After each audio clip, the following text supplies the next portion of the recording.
আপনাকে আমাকে যিনি সৃষ্টি করেছেন তার নামটা একটু বলতে পারেন? তার নাম কি? রবের নাম এত আস্তে করে নিলেন, মনে হয় খুব কষ্ট নিয়েই বের করলেন। জাটটা খাই, জাটটা পড়ি, জাটটা নিয়ে দেখি, জাটটা দিয়ে কথা বলি, জাটটা দিয়ে শুনি, তার নাম এত আস্তে। একটু আওয়াজ করেই বলুন তো, আমার আপনার রবের নাম কি? আল্লাহ তাআলা যে জমিন সৃষ্টি করেছেন, এই জমিন আল্লাহ পাক একদিন যেমন সৃষ্টি করেছেন তেমন এই জমিনকে ধ্বংস করে ফেলবেন, রাখবেন না। জমিন ধ্বংস হয়ে যাবে। যে আসমানের নিচে বসে আছি, আসমান রাখবেন না, ধ্বংস করে ফেলবেন। আসমান বিদীর্ণ হয়ে যাবে, তারকাগুলো খসে খসে পড়ে যাবে, সমুদ্রের ভেতরে তরঙ্গ বইবে, আর যারা মাটির নিচেই যাবে তারা মাটির উপরে উঠে যাবে। জিন্দেগির কর্মগুলা সব তার সামনে হাজির করা হবে। কুরআনুল কারীমে আল্লাহ পাক ওই কথাগুলাই বলেছেন, ইদাস সামাউ ফাতারাত ওয়া ইদাল কাওয়াকিবু তাতারাত ওয়া ইদাল বিহারু ফুজ্জিরাত ওয়া ইদাল কুবুরু বু'থিরাত আলিমাত নাফসুম মা কদ্দামাত ওয়া আখখারাত। আল্লাহ পাক বলেন, একদিন আসমান বিদীর্ণ হয়ে যাবে, তারকাগুলো খসে খসে পড়ে যাবে, সমুদ্রের ভেতরে তরঙ্গ বইবে, মাটির নিচের মানুষগুলা মাটির উপরে উঠে যাবে।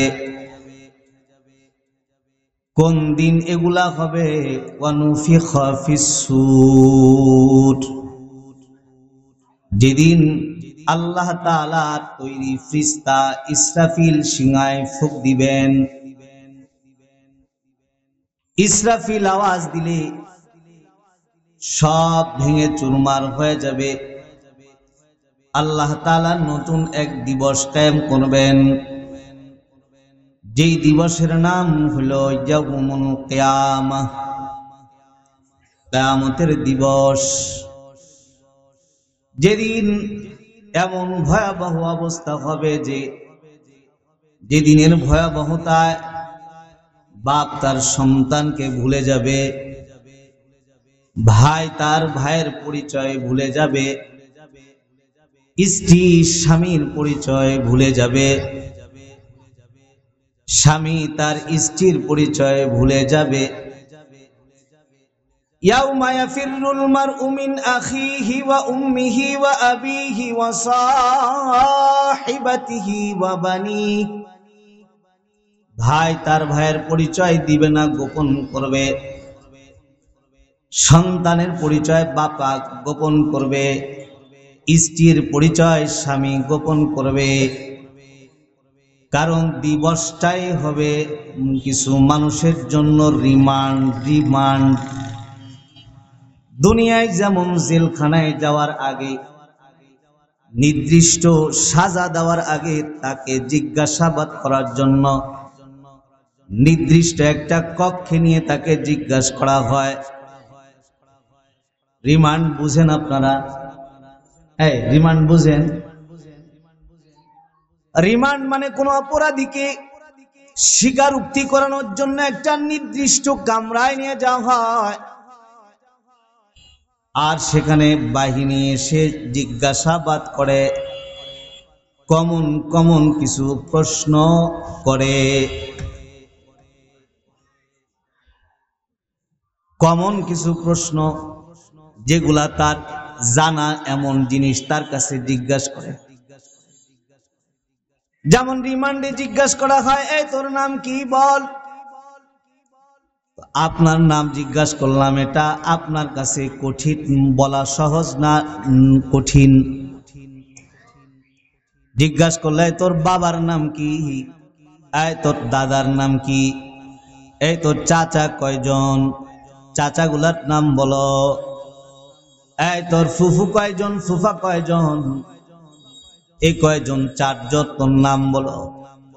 খালা কয়জন? এই কয়জন। খালু কয়জন? এই কয়জন, নাম বলো।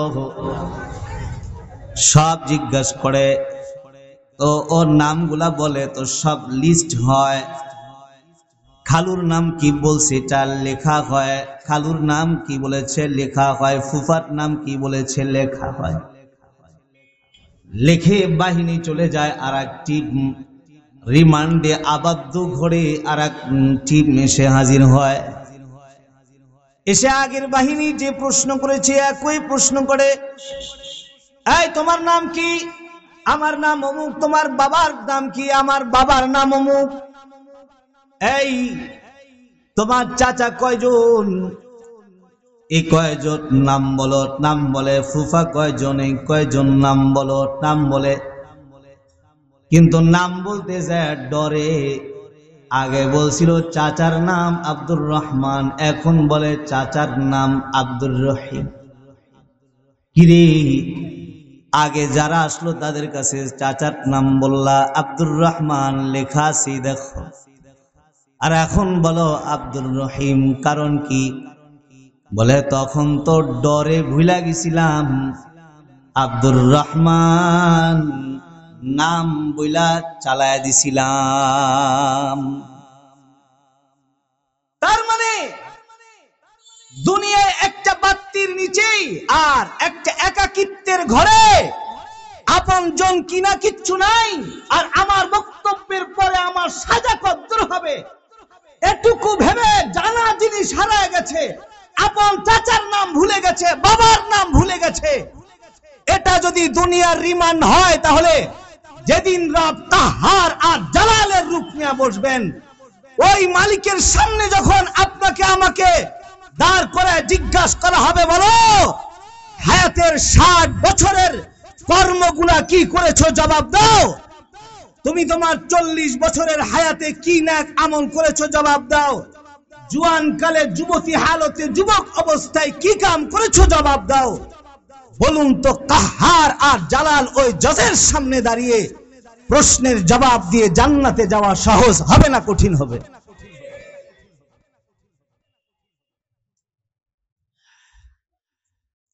এই ভলিউম একটু বাড়ান, মানে আমার প্রথম যা ছিল ওটা ঠিক ছিল, পরে কমছে।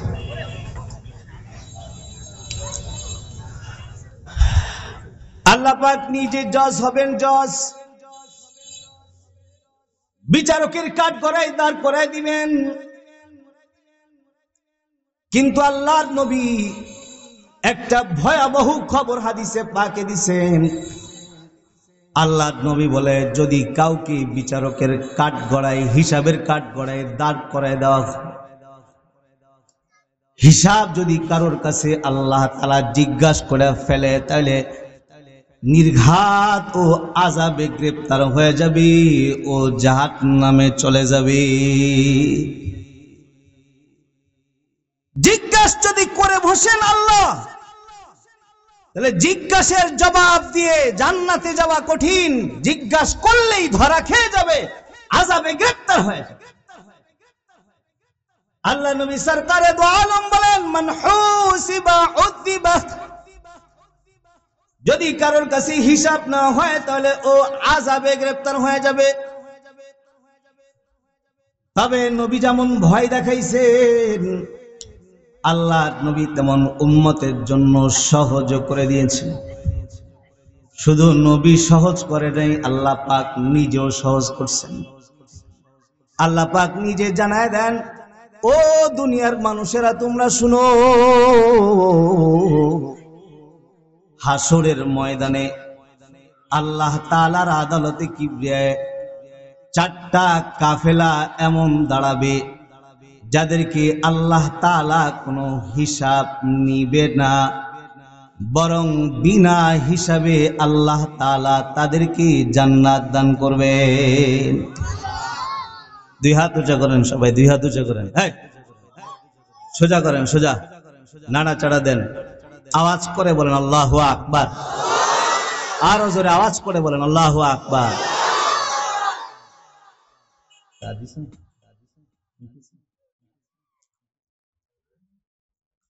চারটা কাফেলার ঘোষণা আল্লাহ পাক কোরআনুল কারীমে জানিয়ে দিয়েছেন।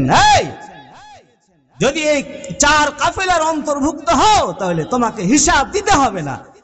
যেদিন হিসাব নিলেই আযাবে গ্রেফতার হতে হয়, ওদিন তোমার ব্যাপারে খুশখবরি হইল তুমি এই চার কাফেলার কোন এক কাফেলার সদস্য হলে আল্লাহ পাক তোমাকে বিনা হিসাবে জান্নাত দান করবেন। তারা কারা? তারা কারা? তারা হলো মিনান নাবিয়্যিন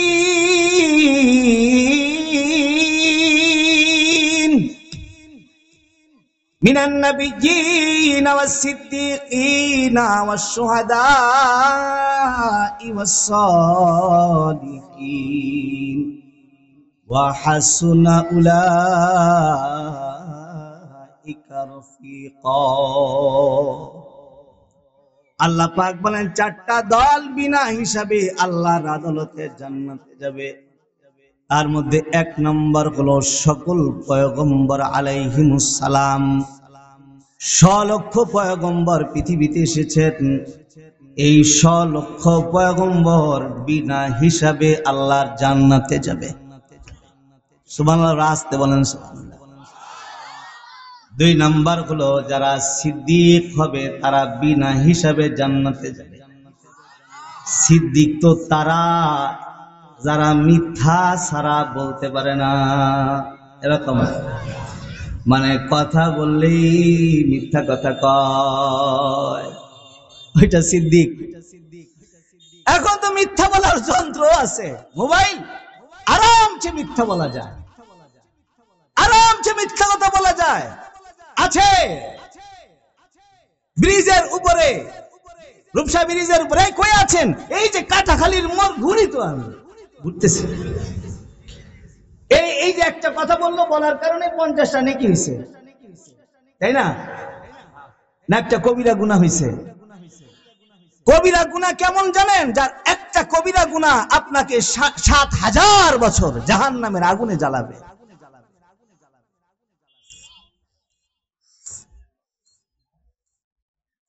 সিদ্দিকদের আল্লাহ পাক বিনা হিসাবে জান্নাত দান করবেন। সিদ্দিক কারা? যারা শুধুমাত্র সত্য বলে তারা সিদ্দিক না, যারা সত্যের উপরে অটল আর মজবুত থাকে। মুসিবত এসেও যাদেরকে সত্য থেকে সরাইতে পারে না, বিপদ এসেও যাদেরকে মাথার টুপি সরাইতে পারে না, মুসিবত দিয়া মুখের দাড়ি সরাইতে পারে না, মুসিবত দিয়া পাঞ্জাবি সরাইতে পারে না, মুসিবত দিয়া আল্লাহর নবীর সুন্নত সরাইতে পারে না, ফাঁসির দড়ির ডর দেখায়া তাদেরকে হক থেকে সরানো যায় না, যারা হাসি মুখে ফাঁসি নিতেও রাজি কিন্তু হক থেকে এক চুল সরতে রাজি না। জ্বলন্ত প্রমাণ দেখবার চান তো আমাদের কিছু নগদ আকাবিরদের দিকে তাকান। আল্লামা মামুনুল হক 4 বছর 3.5 বছর জেল খাটছে। আমার শাইখ মুর্শিদ আল্লামা খালেদ সাইফুল্লাহ আইয়ুবী উনি 1 বছর জেল খাটছেন। এক রমজানে গেছে, আরেক যেমন রমজানে বের হইছেন। দুনিয়ার কত লোক তাদের সামনে হাজির করা হয়েছে, একটা লোক দিয়েও তাদেরকে হক থেকে সরাইতে পারে নাই। জেল খাটছে, জুলুম হইছে, যারা জুলুম করছে তাদেরকেও জাতি যেমন চিনেছে, আর যাদের উপরে জুলুম করছে তাদেরকেও জাতি চিনেছে। জুলুমের সাজা কি হয় এটা জাতি দেখেছি, আর মাজলুমের দোয়া কিভাবে কবুল হয় এটাও জাতি দেখেছে। আল্লামা মামুনুল হক পালা যায় নাই, খালেদ সাইফুল্লাহ আইয়ুবী পালা যায় নাই, কিন্তু জালেম পালা যাইতে বাধ্য হইছে। যেই জমিনে জুলুম হইছে এই জমিন তাদেরকে এমন ধিক্কার দিছে, একটা কদম স্বাধীনভাবে চলার যোগ্যতা তাদের নাই। এমন থুক জমিন তাদের চেহারায় মেনেছে যে এই জমিন তাদের জন্য এমন সংকুচিত হয়ে গেছে, একটা কদম স্বাধীনভাবে ফেলার যোগ্যতা নাই। পালা যাওয়ার রাস্তা উপর দিয়া হইছে, জমিন দিয়া হয় নাই। ঠিক কিনা ঠিক করে বলো।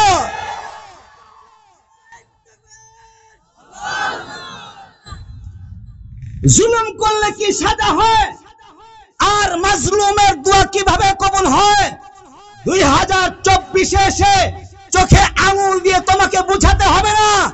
তবে হে জাতি, তোমরা এই জুলুম থেকে শিক্ষা গ্রহণ করো। যদি তোমরা আবার কোন চক্র মিলে ঝুলে ওই সংসদ ভবনে গিয়ে আগামীতে জুলুম করার সিদ্ধান্ত নিয়ে আগাও, তাহলে 2024 ছাত্র জনতা যেমন হাসিনাকে ছাড়ে নাই, কাউকে ছাড়বে না, কাউকে ছাড়বে না, কাউকে ছাড়বে না, কাউকে ছাড়বে না। এ জাতি বুঝিয়ে দিয়েছে যে এই শাহজালাল, শাহপরান, শাহবাগদুমের জমিনে কোন জালিমের ঠাঁই হয় নাই, আগামীতেও কোন জালিমের ঠাঁই এ সোনার বাংলায় হবে না, হতে দেওয়া হবে না। কিয়ামতের ময়দানে আল্লাহ পাক সিদ্দিকদেরকে বিনা হিসাবে আল্লাহ পাক জান্নাত দান করবেন। সিদ্দিক যারা হবে তাদেরকে আল্লাহ তাআলা বিনা হিসাবে জান্নাত দান করবেন। 3 নাম্বার হলো যারা শহীদ হবে তাদেরকে আল্লাহ তাআলা বিনা হিসাবে জান্নাত দান করবেন। যারা আল্লাহ পাকের দ্বীনের জন্য শহীদ হয়ে গেছে আল্লাহ পাক তাদেরকে বিনা হিসাবে জান্নাত দান করবেন।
জাগ্রত হয়ে কাসেম নানু তুমি দেখেন যে নবী যেইখানে দাগ দিছে ওইখানে তো দাগ পড়ে আছে, সাথে যেখান থেকে কূপের কথা বলেছেন ওখান থেকে পানির ফোয়ারা ফরফর করে চালু হয়ে গেছে। যে মাদ্রাসাটা হয়েছে কাসেম নানুতুবি রহমাতুল্লাহি আলাইহি করেছেন, নিজে যে মাদ্রাসার ভিত্তি স্থাপনকারী হলেন, যে মাদ্রাসার ভিত্তি স্থাপনকারী হলেন মুনেশা রহমাতুল্লাহি আলাইহি, যে মুনেশা রহমাতুল্লাহি আলাইহি হলো হযরত মুজাফফর রহমাতুল্লাহি আলাইহির মামা। মুনেশা একজন ঘাস বিক্রেতা ছিলেন, কিন্তু ঘাস বিক্রেতা শুধু ছিলেন না, আল্লাহ তাআলার নিসবতে একজন ওলি বুজুর্গ মানুষের দপ্তরে তার নামটা ছিল মুনেশা রহমাতুল্লাহি আলাইহি। কাসেম নানুতুবি রহমাতুল্লাহি আলাইহি বললেন, এমন একটা মানুষকে দিয়া দারুল উলুম দেওবন্দের প্রথম কুদালের কোপ দিয়া মাটি উঠাবো, যেই মানুষটার জিন্দেগিতে কবিরা গুনাহ হওয়া তো দূরের কথা, কবিরা গুনাহের ইচ্ছা পর্যন্ত তার বুকে কোনোদিন জায়গা পায় নাই। বুঝে না কপাল পোড়া, বুঝে না। আওয়াজ করে বলেন সুবহানাল্লাহ। বলাটা সহজ, এটা বলা সহজ, কিন্তু মৌলবীর জন্য কঠিন, আপনার জন্য কঠিন। কাসেম নানুতুবি বলেন দারুল উলুম দেওবন্দের প্রথম কোদালের কোপ তাকে দিয়াবো যার জিন্দগিতে কবিরা গুনাহ হওয়া অনেক দূরের কথা, কবিরা গুনাহের ইচ্ছা পর্যন্ত বুকে কোনোদিন জায়গা পাইতো না। সবাই হতবাক হয়ে গেলেন, কে এই মৌলবী, কে এই মুহাদ্দিস, কে এই মুফাসসির, যার কথা কাসেম নানুতুবির মতো মানুষ বলে, যাকে দিয়া দারুল উলুম দেওবন্দের প্রথম কুদালের কোপ দেওয়া হইবেন, কে এই মানুষ? সবাই তালাশ করে, মনে হয় কোন মুহাদ্দিস সাহেব,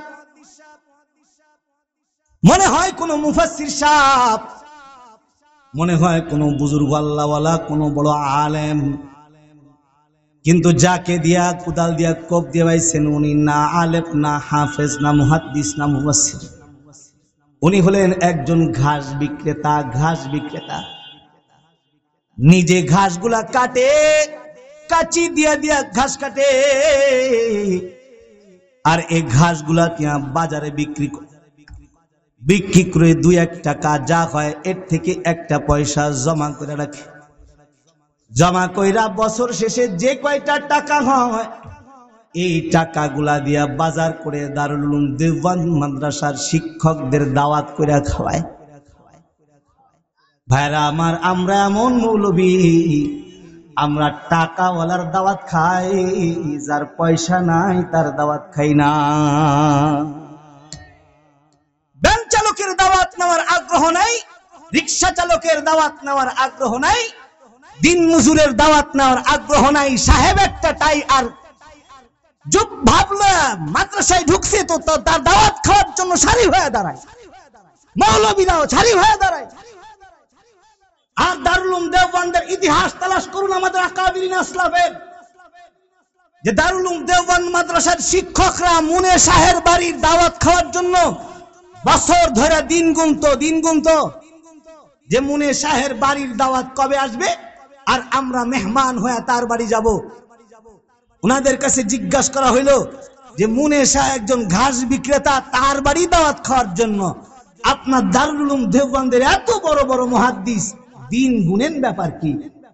দারুল উলুম দেওবন্দের শিক্ষকরা বলতো, দেখো মুনে শাহ ঘাস বিক্রেতা হতে পারে, কিন্তু তার বাড়ির একদিনের এক দুপুরের খানা যদি আমরা খাই, একদিনের এক দুপুরের খানা খাওয়ার কারণে 40 দিন পর্যন্ত আমরা আমাদের নামাজের ভেতরে হুজুরিনে কলবের মজা পায়, এমন এক স্বাদ 40 দিন পর্যন্ত আমরা আমাদের নামাজের ভেতরে পাই। এই জন্য তার বাড়ির খানা খাওয়ার জন্য বছরগুলি দিনগুলি। এই মুনে শাহ রহমাতুল্লাহি আলাইহিকে দিয়া প্রথম কুদালের কোপ দেওয়াইছেন দারুল উলুম দেওবন্দ মাদ্রাসা, যে মাদ্রাসা শুধুমাত্র একটা নাম না, যেই মাদ্রাসার দারওয়ান থেকে নিয়ে প্রিন্সিপাল পর্যন্ত প্রত্যেকেই সাহেবে নিসবত আল্লাহওয়ালা বুজুর্গ ছিল। দারওয়ানও বুজুর্গ, প্রিন্সিপালও বুজুর্গ, বোর্ডিং বাবরচি বুজুর্গ, মুহাদ্দিস সাহেব বুজুর্গ। দারওয়ানও আল্লাহওয়ালা, মুহাদ্দিস সাহেবও আল্লাহওয়ালা। কেন হবে না?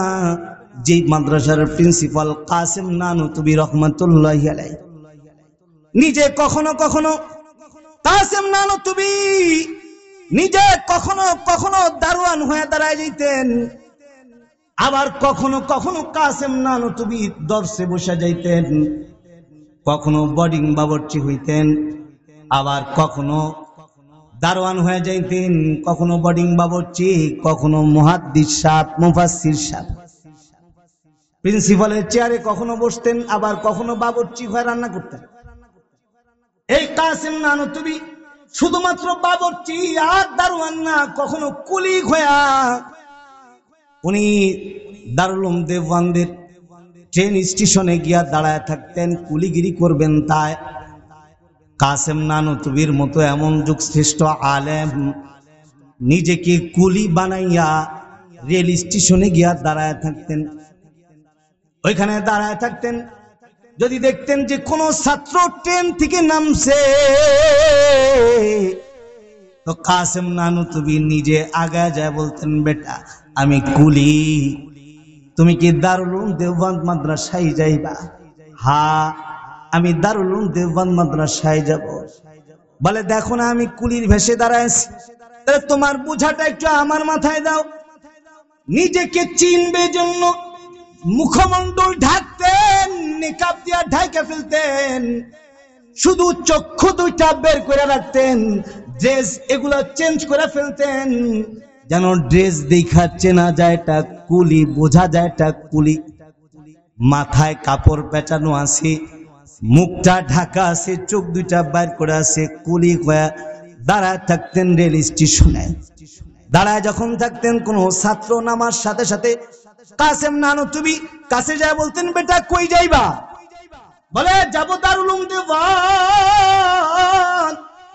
বলে বেটা আমি কুলি, তাহলে তোমার বোঝাটা আমার মাথায় দাও।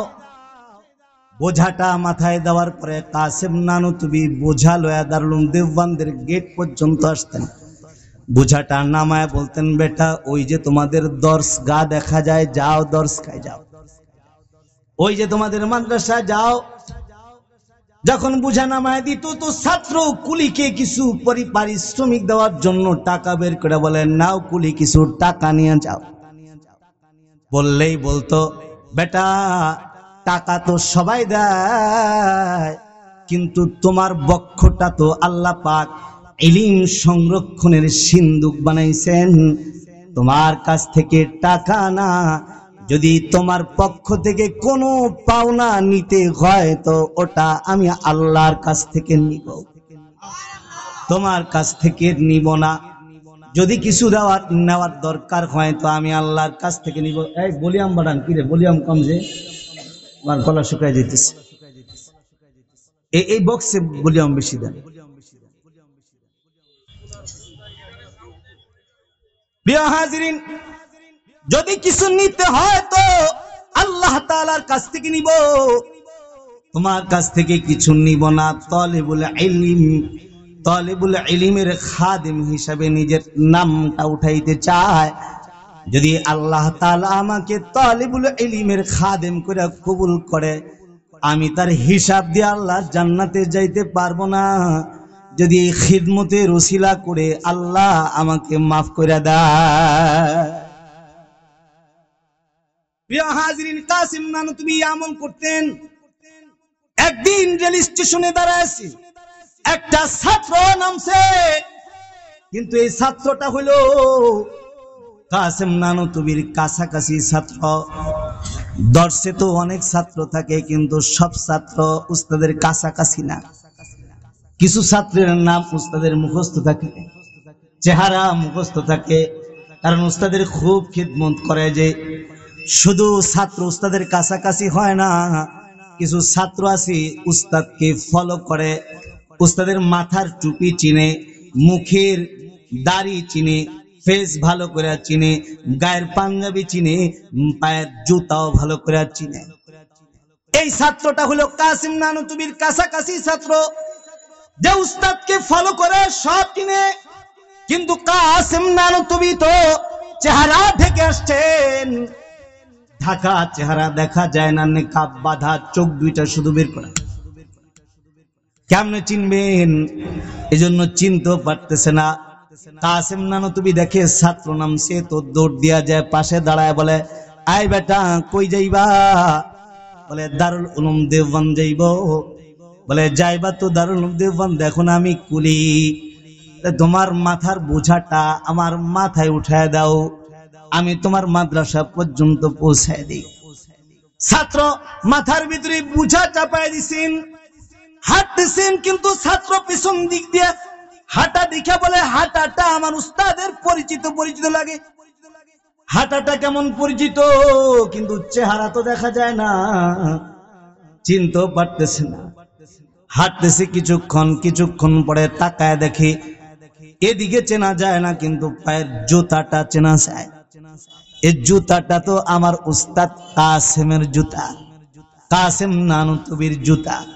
জুতাটা দেখছেন কিন্তু বলতে শরম পায়, ভাবতেছে যদি বলি এই বুড়া জুতা কই পাইছ, যদি আবার শরম পায়, লজ্জা পায়, চোর ভাইবা নিজে কষ্ট পায়, এজন্য বলতেও পারতেছে না। আস্তে আস্তে দারুল উলুম দেওবন্দের গেট পর্যন্ত এসেছেন। কাসেম নানুতুবি বোঝাটা নামায় দিছেন, নামায় দিলে ছাত্র বলে এই কুলি, এই নাও টাকা নিয়ে যাও। তো কাসেম বলে বেটা সবাই তো টাকা দেয়, তুমি তো নবীর ঘরের মেহমান, তুমি তো ওয়ারাসাতুন নবী, তোমার একটু খিদমত করে গেলাম, তোমার কাছ থেকে টাকা নিব না, যদি কিছু নিতে হয় তাহলে আমি আল্লাহর কাছ থেকে নিব, তোমার কাছ থেকে নিব না। এই বলে তালেবুল ইলমকে ছেড়ে কাসেম নানতুবি রওনা হয়ে গেছেন। ছাত্র পেছন দিক দিয়া দৌড় দিয়া কাসেমের পা চারটা জড়ায় ধরে বলে এই বুড়া, টাকা নিবা না আপত্তি নাই, কিন্তু পায়ের জুতা যেটা পইরা যাইতে সেটা আমার পরিচিত জুতা, বলো তো জুতার মালিককে? তো কাসেম নানতুবি বলে জুতার মালিক আমি বেটা। বলে না, এ জুতার মালিক তুমি না। বলে আমি এ জুতার মালিক।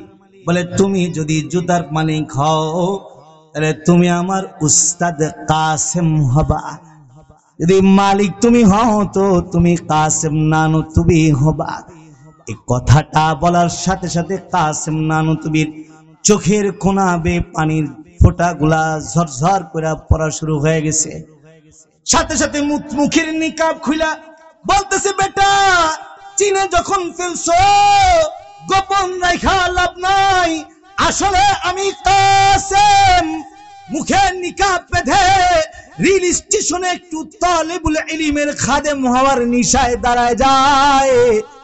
ভাবি যদি কোনো তালেবুল ইলমের খিদমত করে নিজের নামটা তালেবুল ইলমের খাদেম হিসাবে লিখাইতে পারি, হাসরের ময়দানে হিসাব দিয়া জান্নাতে তো যেতে পারবো না। যদি আল্লাহ পাক খিদমতের ওসিলা করি, আল্লাহ পাক যদি আমাকে মাফ করে দেয়।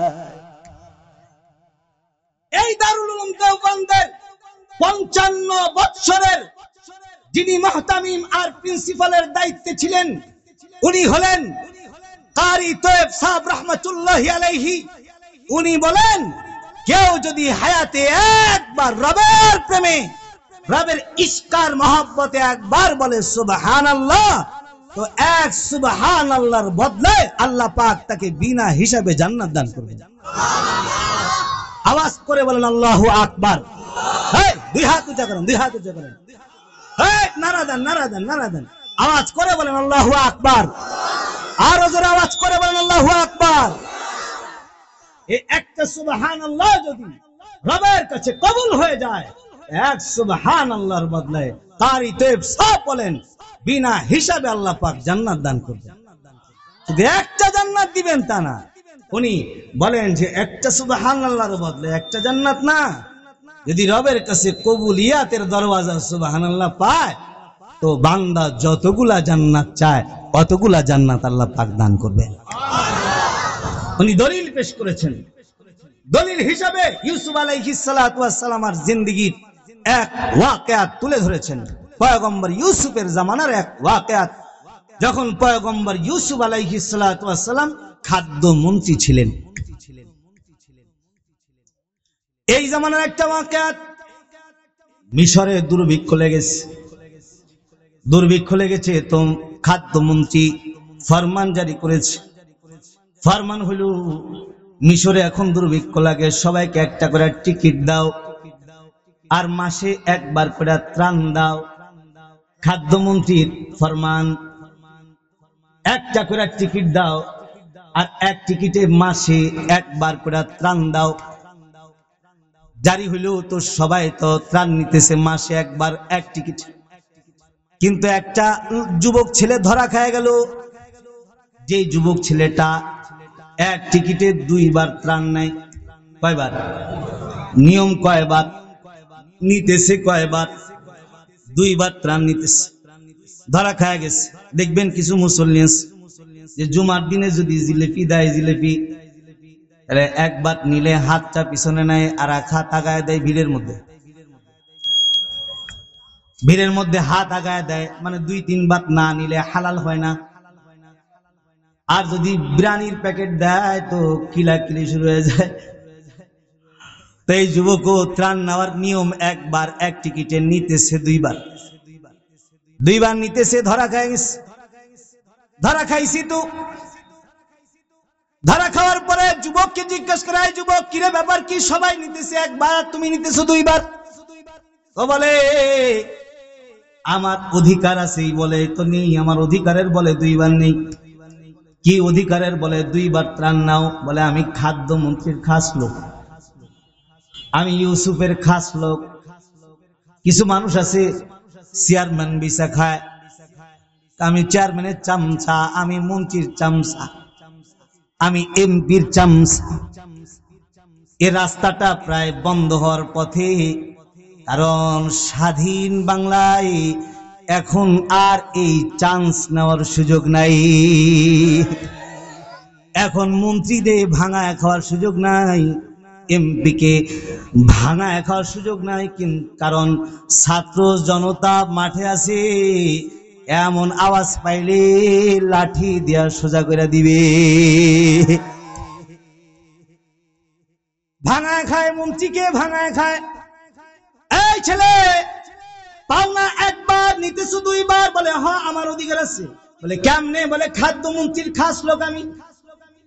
কেমনে খাস লোক? বলে জিগাও, যায় জিগাও, ইউসুফকে যায় জিগাও। ইউসুফকে বলে যে খাদ্যমন্ত্রী আপনার নাম ভাঙা এক যুবক খায়, এক টিকিটে দুইবার নেয়। বলে ধৈরা আনো, তাকে আনা হয়েছে। তো পয়গম্বর ইউসুফ জিজ্ঞাসা করে, এই বেটা কোন কালের তুই আমার আপনজন, কোন কালে তুই আমার দোস্ত, কোন কালে তুই আমার খাস লোক হইলি? তোকে তো আমি চিনি না।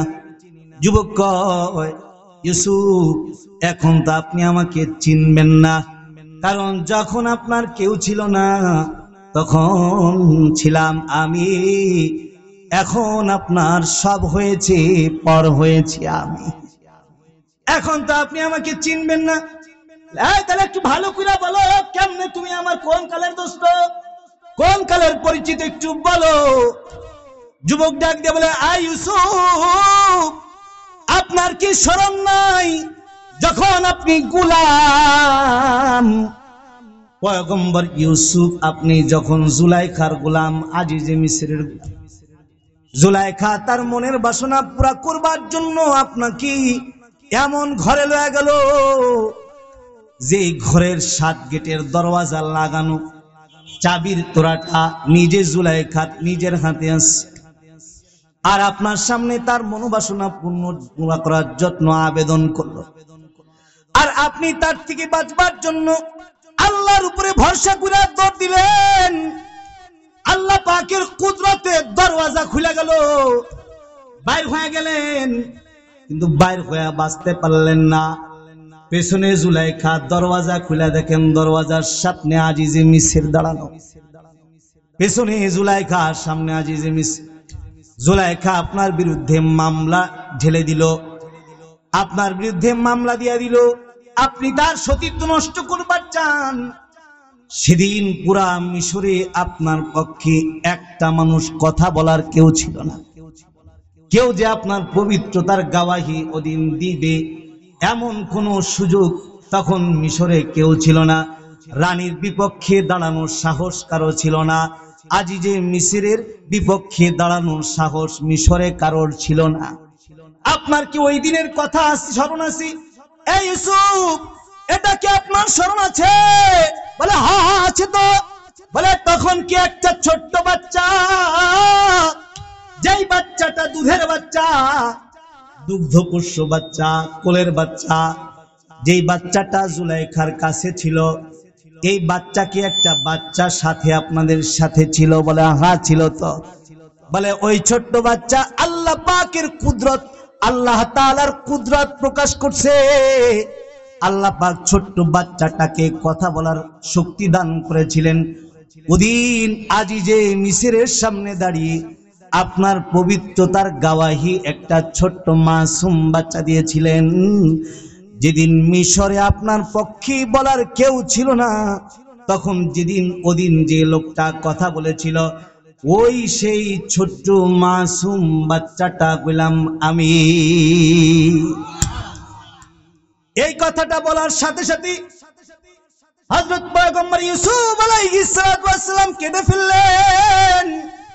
আর তার ওই সময়ের কথা স্মরণ হয়ে গেল, বললেন, এই যুবক, আসলেই তুমি আমার এমন দিনের পবিত্রতার গাওয়াহি দেনেওয়ালা যেদিন আমার পক্ষে বলার মিশরে কেউ ছিল না। এবার ডাক দিয়ে বলে, এই বাহিনীরা শুনো, খাদ্য বন্টনের দায়িত্বে যারা আছো তারা শুনো, এই যুবকটা যতবার তোমাদের কাছে আসবে, যতবার তোমাদের কাছে চাইবে, হিসাব ছাড়া তাকে দিতেই থাকবা। কারণ এ আমার এমন দিনের সাথী যেদিন আমার পক্ষে বলার কেউ ছিল না, কেউ ছিল না।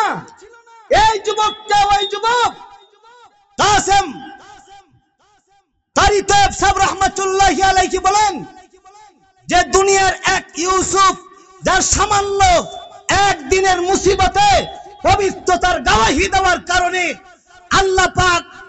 আল্লাহ পাকের এই ইউসুফ যদি ওই বান্দাকে যত চাই তত দেওয়ার এজাজত দিতে পারে, তাহলে তো আমি রব ওই গফফার, আমি রব ওই রহমান, যেই আল্লাহ তাআলা বান্দাকে দেখার জন্য চোখ দিয়েছি, বলার জন্য জিহ্বা দিয়েছি, ধরার জন্য হাত দিয়েছি, শোনার জন্য কর্ণ দিয়েছি, ওই বান্দা যদি তার জবানে আমার পবিত্রতার গাওয়াহি দিতে পারে, এক সুবহানাল্লাহ বলে আমার পবিত্রতার গাওয়াহি কোনো বান্দা যদি দেয়, তাহলে তাকে একটা জান্নাত না, কারি তৈয়ব সাহেব বলেন আল্লাহ পাক এক সুবহানাল্লাহর বদলায় বান্দা যতগুলা জান্নাত চায় অতগুলা জান্নাত দান করবে। তাহলে একটা সিদ্ধান্ত নেন, আজ থেকে আমরা প্রত্যেককেই প্রতিদিন কমাস কম 100 বার সুবহানাল্লাহ বলবো। কারা কারা একটু হাত তুলে দেখান, এই সবাই হাত তুলে দেখান। আজ থেকে মউত পর্যন্ত প্রতিদিন কমাস কম 100 বার সুবহানাল্লাহ বলবো ইনশাআল্লাহ। বলেন ইনশাআল্লাহ। প্রিয় হাজিরিন, আলোচনা প্রায় শেষ দিকে, আর অল্প একটু নসিহত করেই আমি আমার আলোচনা শেষ দিতেছি। সেটা হলো, আমি 4টা দলের কথা বলেছিলাম যে বিনা হিসাবে জান্নাতে যাবে। তার মধ্যে 1 নাম্বার হলো সালেহীনদের দপ্তরে যাদের নাম আছে তাদেরকে আল্লাহ পাক বিনা হিসাবে জান্নাত দান করবে। সালেহীন কারা? যাদের হায়াতটা সজ্জিত ইবাদতে, যাদের হায়াতটা সজ্জিত রব যেভাবে চান ওভাবে, যাদের হায়াত সজ্জিত নবীর সুন্নতের, নবী সুন্নাত যেভাবে বলেছেন যেভাবে করেছেন ওই কোয়ালিটিতে, এ সকল সালেহীনদেরকে আল্লাহ পাক বিনা হিসাবে জান্নাত দান করবেন। বিনা হিসাবে জান্নাত শুধুমাত্র নিজে সালেহীন তাকে না, কখনো কখনো সালেহীনের পিতা মাতাকে আল্লাহ পাক বিনা হিসাবে জান্নাত দান করবে। বলেন না সুবহানাল্লাহ।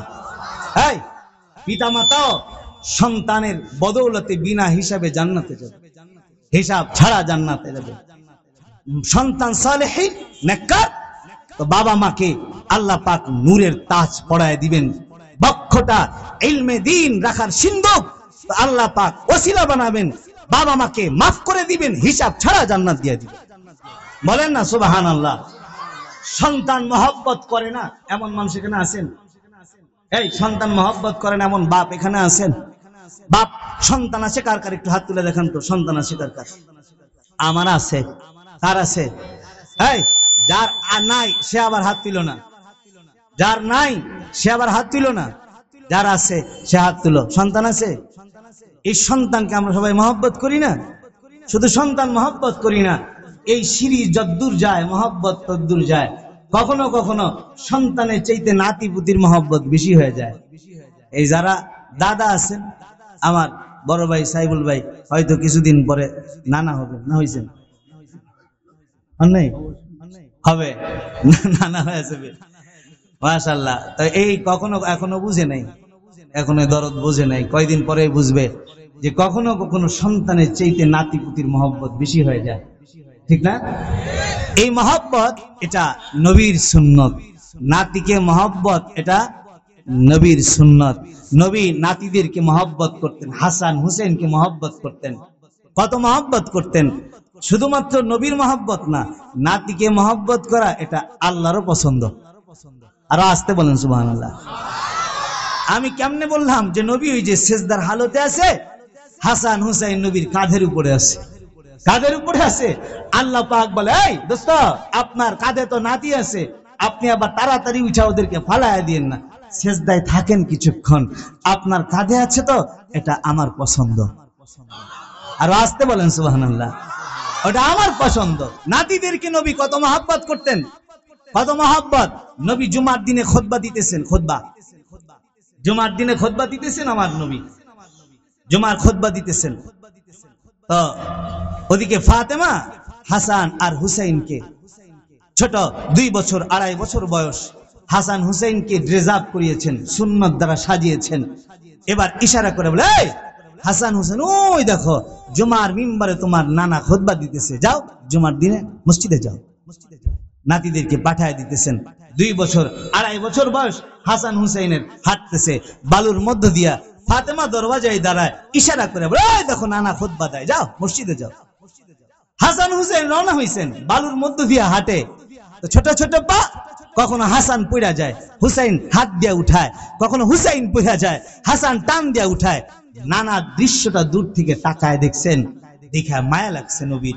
মায়া এমন বাড়ছে যে খুতবা দেওয়া নবী বন্ধ করে দিচ্ছেন। খুতবা দেওয়া বন্ধ করে সাহাবীদের ভেতর থেকে হাঁটা শুরু করছেন, মসজিদে নববী থেকে বের হয়ে আসছেন, হাসান হুসাইনকে কোলে নিছেন, মুখে চুমা দিচ্ছেন, কোলে নিছেন। এবার জুমার খুতবায় মিম্বারে এসে বাকি খুতবা কমপ্লিট করছেন। তার মানে নাতিকেও নানাই খুব মহব্বত করে, সন্তানকে বাবা মা মহব্বত করে। কিন্তু এই সন্তানটা যদি আল্লাহর জন্য কুরবানি দেওয়া যায়, আল্লাহর জন্য উৎসর্গ করা যায়, এই সন্তানটা বাবা মার নাজাতের উসিলা হয়ে যাবে। সন্তানটা যদি ওই কোয়ালিটিতে সাজানো যায়, যেই কোয়ালিটিতে সাজালে বাবা মা জান্নাতে যাওয়ার উসিলা হয়, বিনা হিসাবে জান্নাতে যাওয়ার রাস্তা খুলে যায়। আমি আপনাদের সামনে একটা উদাহরণ দিয়ে, বড় ভাই বসে গেছেন, উনি আলোচনা করবেন, এরপর আরিফ বিন হাবিব সাহেব আসবেন, উনি আলোচনা করবেন। আমি একটা উদাহরণ টেনে আলোচনা শেষ দিতেছি। আলোচনা হইল বাইজিদ বুস্তামি রহমাতুল্লাহি আলাইহির নাম শুনেছেন আপনারা? তাই বাইজিদের নাম শুনছেন? বাইজিদ বুস্তামি রহমাতুল্লাহি আলাইহি বাচপান থেকে মায়ের খিদমত করেনওয়ালা, ছোট্ট থেকেই মায়ের খিদমত বোঝে। ছোট্ট বাইজিদকে বলে, যায় বাইজিদ। মা রাতের অন্ধকারে বাইজিদ বের হয়ে গেছেন, ঘরে পানি পায় না, দূর থেকে পানি এনে বাইজিদের মায়ের সেবা ফজর পর্যন্ত দাঁড়িয়ে, তারপরে গভীর রাত পর্যন্ত দাঁড়িয়ে করেছেন। এই বাইজিদ মায়ের একমাত্র সন্তান বাইজিদ, আর কোন সন্তান নাই। এই বাইজিদকেও মা আল্লাহর জন্য কোরবানি দিয়েছেন, আর পরকালে বিনা হিসাবে জান্নাতে যাওয়ার রাস্তা সন্তানের মাধ্যমে খুলেছেন। বাইজিদকে পরকালের পাথেও করবার জন্য মাদ্রাসায় নিয়ে গেছে ভর্তি করার জন্য। রাস্তার ভিতরে সন্তানকে ডাক দিয়ে বলে, এই সন্তান, মাদ্রাসায় তো যাইতেছ, তবে মায়ের একটা পনার প্রতিজ্ঞা শুনেলাম, মাদ্রাসায় যাইতেছ, তোমাকে নিয়ে আমার আশা আকাঙ্ক্ষা হইল মাদ্রাসায় পড়বা, কিন্তু মাঝ পথে আবার বাড়ি আসবা না। আমি আলেমের মা হইতে চাই, তুমি আলেম হয়ে তারপর বাড়িতে আসবা। আমি আলেম সন্তানের মা হব, এটা আমার বড় পরিচয় হবে। তুমি আলেম হয়ে বাড়ি আসবা, এর আগে বাড়ি আসবা না।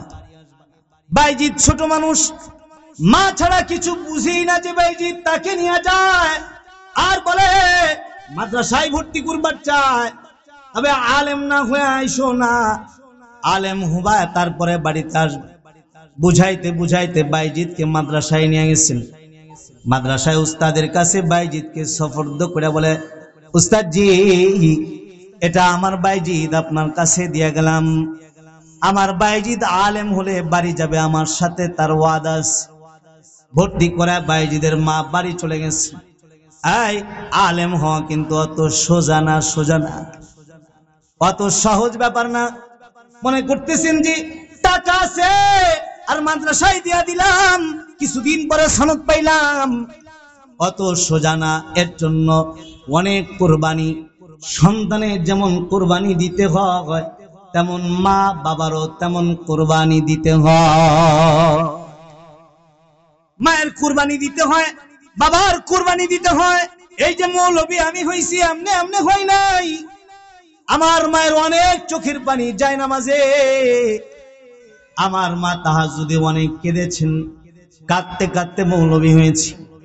এই যে সাইফুল ভাই, আমার বড় ভাই শ্রদ্ধেয়, উনিও আলেম হয়েছেন, খুদা খুদা কয় নাই, যায় নামাজে বহুত চোখের পানি ফেলতে হয়েছে। এই মাদ্রাসা আমার জিন্দিগির মাদ্রাসা জীবন শুরু এই মাদ্রাসা। আমি এই মাদ্রাসায় প্রথম স্কুলে 7 পর্যন্ত পড়ে মাদ্রাসায় এসেছিলাম। আমাকে ভর্তি করা যখন যায় তখন পিলার ধরে ধরে কাঁদছিলাম।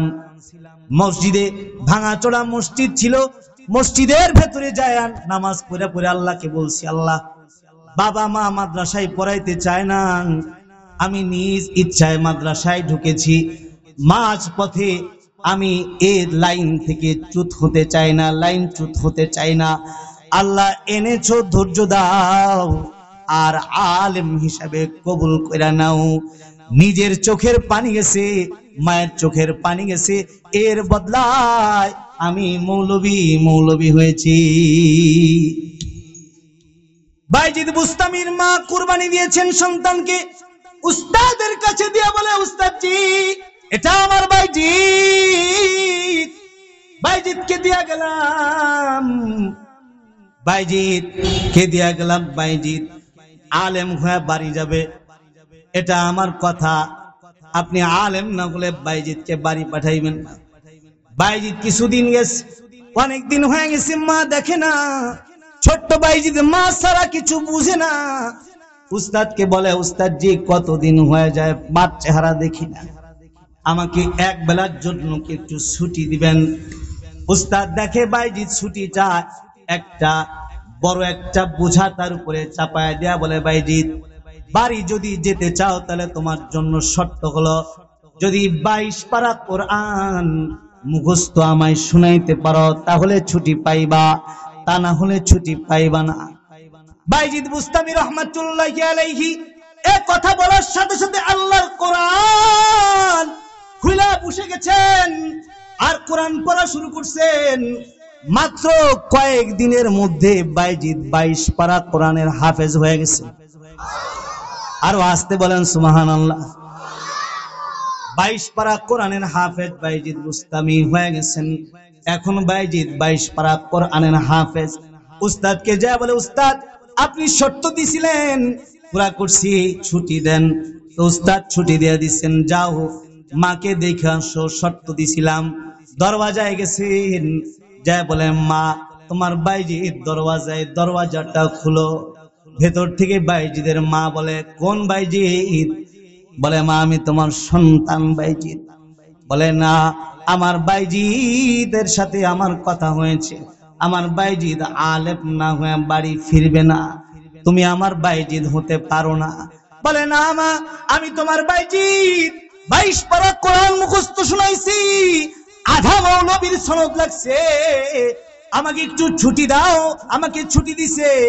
মাসটি বলে, বেটা আমার ওয়াদা হলো, পাওনার প্রতিজ্ঞা হলো, আলেম সন্তানের চেহারা দেখব, আধা মৌলবীর চেহারা দেখব না।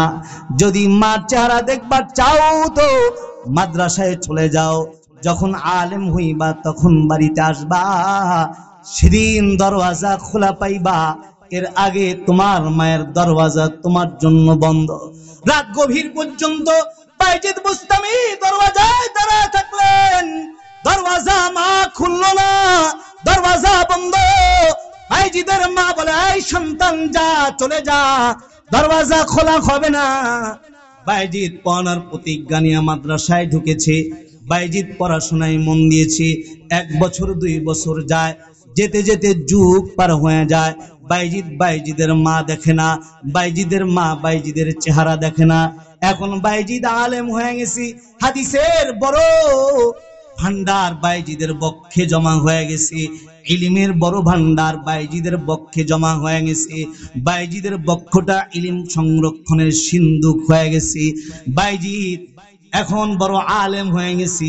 উস্তাদ ডাক দিয়ে বলে, বাইজিদ আগামীকাল মাদ্রাসার অনুষ্ঠান হবে, এমন মাহফিলের মতো আয়োজন হবে, ওদিন তোমাকে পাগড়ি পরায় দেওয়া হবে, ইলিমের পাগড়ি নিবা, নিয়া বাড়িতে যাইবা, বাইজিদের আনন্দের শেষ নাই। কখন সকাল হবে আর পাগড়ি দিবে, বাড়ি যাব, মায়ের চেহারা দেখব, কলিজাটা আনন্দে ভরে গেছে। বাইজিদের মা বিছানায় ঘুমায় গেছে, ওদিকে বাইজিদের উস্তাদ সন্তানকে বাইজিদকে নসিহত করে ঘুমায় গেছে। ঘুমের ঘরে বাইজিদের উস্তাদ স্বপ্ন দেখে মদিনার দুলাল মুহাম্মাদুর রাসূলুল্লাহ সাল্লাল্লাহু আলাইহি ওয়াসাল্লাম স্বপ্নে এসে পড়েছেন উস্তাদকে স্বপ্নে এসে ডেকে ডেকে বলে, এই উস্তাদ, তুমি না আগামী কাল বাইজিদকে পাগড়ি পরাইবা, ইলিমের পাগড়ি? হ্যাঁ, আগামী কাল ইলিমের পাগড়ি পরানো হবে। আল্লাহর নবী ডাক দিয়ে বলে, এই উস্তাদ, কালকে বাইজিদকে পাগড়ি দিবা, তবে একটা পাগড়ি দিবা না, আমি নবীর নির্দেশ। বাইজিদকে পাগড়ি একটা দিবা না, বাইজিদকে দুইটা পাগড়ি দিবা। একটা পাগড়ি হলো ইলিমের পাগড়ি, আর একটা পাগড়ি হলো মারেফাতের পাগড়ি। আমি নবীর নির্দেশ, পাগড়ি একটা নয়, বাইজিদকে দুইটা পাগড়ি দিবা। সকাল হয়ে গেল, বাইজিদকে অনুষ্ঠানে হাজির করা হলো, দুই পাগড়ি পেঁচা দেওয়া হলো, বাইজিদ রওনা হয়ে গেল, বাড়ির দরওয়াজায় দাঁড়ায় গেল। কতদিন হয়ে যায়, বছর যায়, যুগ যায়, মার চেহারা দেখা হয় না, মা আলেম ছাড়া চেহারা দেখবে না। বাইজিদ আনন্দের অশ্রু ফেল দরওয়াজায় দাঁড়ায় গেছে, ডাক দিয়ে বলে, মাগো মা, তোমার বাইজিদ দরওয়াজায় দাঁড়ানো, মা আজকে একটু দরওয়াজাটা খুলো। তবে মা, আজকে তোমার বাইজিদ খালি হাতে আসে নাই, তোমার বাইজিদের মাথায় ইলিমের পাগড়ি আছে, তোমার বাইজিদের মাথায় মারেফাতের পাগড়ি আছে। আল্লাহর নবী ইশারায় উস্তাদজি মাথায় পাগড়ি দিয়েছেন। এই কথা বললে বাইজিদের মা দরওয়াজা খুলেছি, বাইজিদকে বুকে জড়ায় নিছে, মুখের ভিতরে চুমা দিছে, ডাক দিয়ে বলে, বাইজিদ রে, কত শর্ত মানলা, আর একটা শর্ত কি তুমি তোমার মায়ের মানবা? বলে, মা কি শর্ত বলো? জানা বাইজিদ, আমার একটু খিদমত করো, আমার জন্য একটু পানি আনো। বাইজিদ দৌড় দিয়া মায়ের খিদমতের জন্য ওজুর পানি হাজির করছেন। বাইজিদের মা ওযু করছেন, জায়নামাজে দাঁড়ায় গেছেন। জায়নামাজে দাঁড়াইয়া বাইজিদের মা কান্না শুরু করছেন, আর কান্দতে কান্দি সেজদায় পড়ে গেছেন। সেজদায় যায় আল্লাহ পাককে ডাক দিয়ে বলে, মাওলা, ও মালিক গো, আমার বাইজিদকে মাদ্রাসায় দিছিলাম, আলেম বানাইবার সিদ্ধান্ত নিছিলাম, বাইজিদের খিদমত নেয়ার নেশায় না, দিছিলাম তোমার দিনের খাদেম হবে এই নেশায়। বাইজিদ আমার আলেম হয়ে গেছে, দরওয়াজায় ইলিমের সনদ নিয়ে এসেছে, তবে এই বাইজিদকে দিয়ে আমি কোনো খিদমত নেওয়ার আশায় আলেম বানাই নাই। মাওলা গো, আমি যদি বেঁচে থাকি তাহলে আমার বাইজিদ আমার খিদমত করবে, আমার খিদমত করতে গিয়া তার তোমার দিনের খিদমত করতে পারবে না। আল্লাহ গো, আমি বেঁচে থাকলে তোমার দিনের খিদমতের ত্রুটি হবে। তাই আল্লাহ, আমি বাইজিদের মা তোমার কাছে চাইতেছি, তোমার কাছে চাওয়া, আমি আর দুনিয়াতে বেঁচে থাকতে চাই না, তুমি আমাকে এখন মরণ দিয়া দাও, আর আমার সন্তানটাকে আমার নাজাতের ওসিলা বানায় নাও। এই কথা বলা সিজদার ভেতরে কাঁদতে কাঁদতে বাইজিদের মায়ের ইন্তেকাল হয়ে গেছে, মারা গেছে। বাইজিদ আল্লাহর জন্য উৎসর্গ হয়ে গেছে। এমন সন্তান যদি কোনো বাবা কোনো মা দুনিয়াতে রেখে যায়, তাহলে আল্লাহর আদালত যেদিন কায়েম হয়ে যাবে, যেদিন ব্যাপারে আল্লাহ নবী বলেছে, মান হুসিবা উযদিবা, সেদিন যদি কাউকে জিজ্ঞাসা করা হয় তাহলে ধরা খাওয়া যাবে, বিপদে পড়ে যাবে, আযাবে গ্রেফতার হয়ে যাবে। ওদিন যদি বিনা হিসাবে জান্নাতে যাইতে চান, তাহলে এমন রাস্তা বানায় যান, এমন সন্তান রেখে যান যে সন্তানটা হবে নাজাতের ওসিলা।